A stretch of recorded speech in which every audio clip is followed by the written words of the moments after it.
net zero mean? Net zero would be a state in which the greenhouse gas emissions that are going into the atmosphere, so that we as humans are producing, not only humans, by the way, are balanced by the amount of greenhouse gases that you remove out of the atmosphere. For example, that is what forests do for us. They capture the carbon and they remove greenhouse from the atmosphere. So if we were to reach that state, then global warming would stop, because you have an exchange of production and release. That means that the Earth would stay roughly at the same temperature that it has today.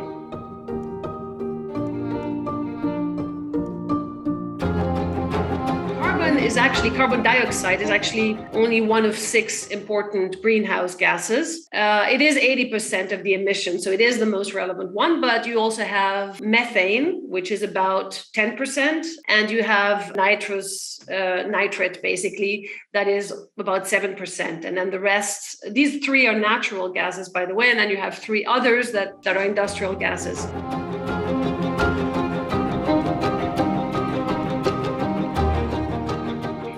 A few years ago, in 2018, the IPCC, which is the panel for climate change, defined what we needed to do as a planet to limit global warming to 1.5%. That was the target, revised from the Paris Agreement a few years before that. And then to achieve that, we need to halve the CO2, so carbon dioxide emissions, by 2030. So half of that. And then we need to reach net zero, which is basically 0% net carbon emissions by 2050.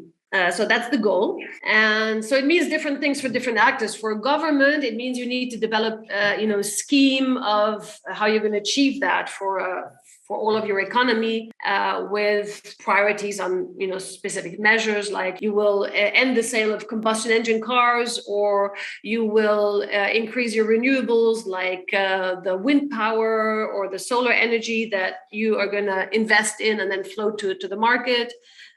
You would also invest in carbon capture schemes, so schemes that remove the carbon out of the atmosphere, etc. So there's different mechanisms that a government can put in place. For corporation, it's a bit of a different game. And corporations are at least as important as governments in terms of putting that to practice, because their impact on greenhouse gases is higher actually than the range of what governments can control. So what corporations are trying to do are eliminate the source of emissions within their value chain, efforts to remove CO2 from the atmosphere. These are technologies for carbon capture. And then the last thing that corporations are investing some thinking and also some money in is compensating for value chain emissions. So those emissions that you can't remove from your value chain, so that you keep emitting, you try to compensate for it, pay money.